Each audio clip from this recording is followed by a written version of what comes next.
Hello everybody, welcome back to another video. Today I want to talk about vocals and a cool vocal processing trick, which is formant shifting. We're going to talk a little bit about what it is and how you can use it to make kind of cool vocal sounds and that kind of thing.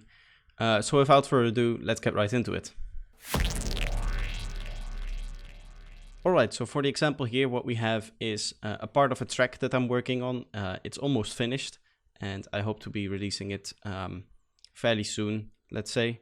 But this is a vocal line from that track, and we'll quickly listen to it. It's a fairly long bit. It's this 16 bar bit, so we'll have a quick listen to what that sounds like and how it kind of progresses through the vocal line here.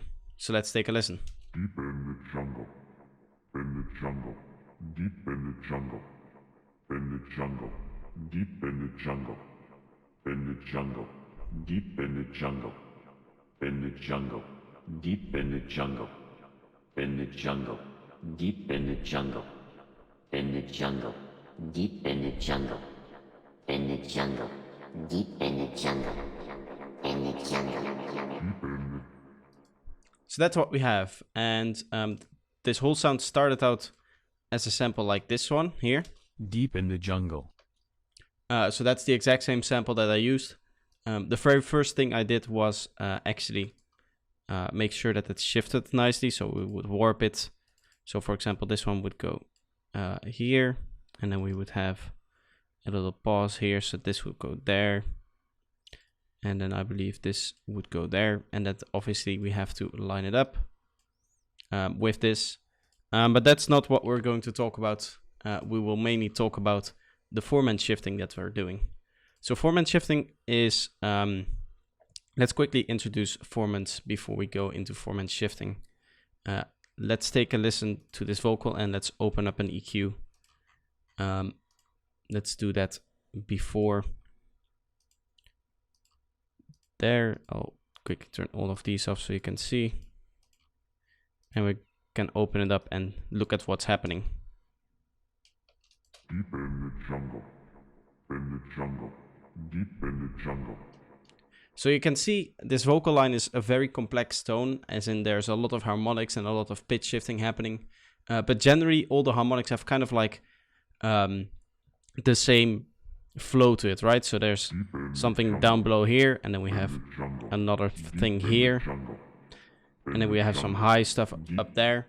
So those are the formants, and there are actually formant presets in here.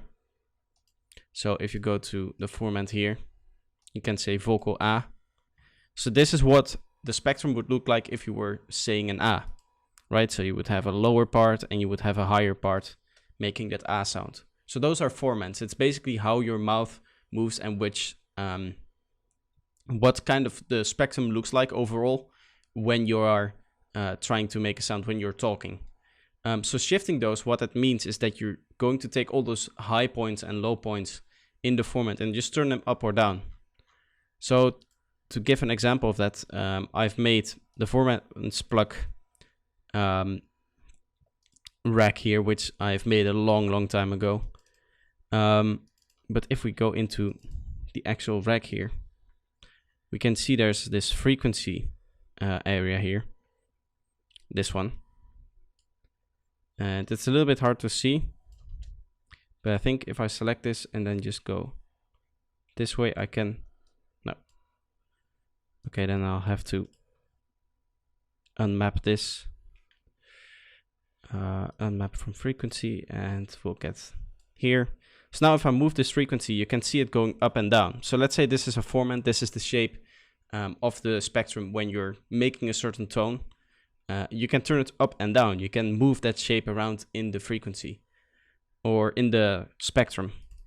So that's basically what M Transformer is doing here. It's taking that shape without actually changing the pitch of the harmonics. So the harmonics stay at the same pitch, but they just become louder and less loud because we're moving around, you know, the bells and the dips in the actual shape of the formant itself.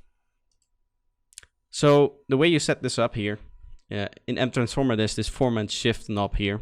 There's a lot of plugins that do this. There's Alter Boy, which is a very popular one, I think, that does it. And as you can see, it's just one automation going from very low to very high. And again, if we look at this, we can see the formants afterwards. Let's again take an EQ. I'm going to use the spectrum here because that's one that I've already set up. We can make it bigger and then we can look at it going up. So now the formants are very low. You can see them here mostly and there. And as we shift them up, you can see a lot more stuff happening up here. So it sounds a lot brighter, but the pitch isn't actually changing. It's just the character of the sound that's changing towards a more high end or towards a more lower end, because we're changing, of course, where those peaks and those valleys lie in the spectrum. So that's a very interesting way to manipulate vocals. And that's really the only thing that's happening here. You can see some other automations, but mostly we have stereo generation here. Let me turn this one down again so you can see. We have stereo generation here, which is fairly simple. We have an EQ doing some filtering, and then we have a delay and a reverb. And most of the automation here is from the delay. We also have that filter up there to add some filtering to it as well, but it's mostly the delay. And then we have a utility and a sidechain. So the whole effect going from very dark to very light is just that Formant shift, which I think is really, really cool. And it's definitely something you should experiment with on your own vocals. So that's going to be it for today. I hope you enjoyed the video. It's a little bit more explaining a concept, but I think it's interesting nonetheless. I think this could be a very inspiring thing for you if you struggle to get kind of like the feeling you want from your vocals. So yeah, keep this in mind when working with vocals or any other sound really. It can also work on different sounds, of course, but mainly vocals tend to work very well for this. So that's going to be the video for today. If you like that, then leave it a like, and if you're new here, subscribe, and I hope to see you next time. Bye bye.